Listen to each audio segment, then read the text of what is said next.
l'arabe entre islam et anté-islam. Alors l'islam a été un point culminant dans l'histoire de la langue arabe, certes, mais l'arabe existait déjà avant l'islam. C'était une langue de commerçants, de bédouins. Peut-être que Jésus, on n'est pas sûr, mais probablement on a retrouvé des inscriptions en arabe, de paraboles, connaissait l'arabe, puisque c'est une langue de commerçants. Euh,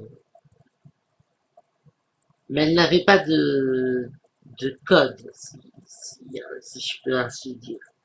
Il n'y avait pas de règles de grammaire fondées, il n'y avait pas de conjugaison fondée, il n'y avait pas d'orthographe fondée. C'était un petit peu au petit bonheur la chance qu'on écrivait en arabe et qu'on espérait être compris. Ces langues sémitiques, que ce soit l'hébreu, l'arabe ou l'araméen, en général servaient de pense-bête. C'est-à-dire qu'on notait certaines consonnes, certaines voyelles, de manière à s'en souvenir. Euh, Suite à la révélation du Coran pour les musulmans et la rédaction du Coran pour les athées, nous nous sommes dit, ce serait dommage, avec toute la connaissance que nous avons de la langue arabe dans ce texte sacré, de s'en éloigner. C'est là qu'on s'est mis à codifier différentes règles de grammaire, de conjugaison, de vocabulaire, de dictionnaire, pour codifier la langue arabe standard.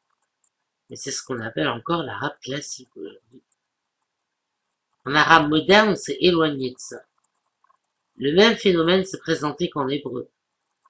La Renaissance, la révolution industrielle, les nouvelles technologies et tout ça ont fait que l'arabe commence à devenir un peu vieillot et que les traductions qu'on en faisait étaient souvent farfelues.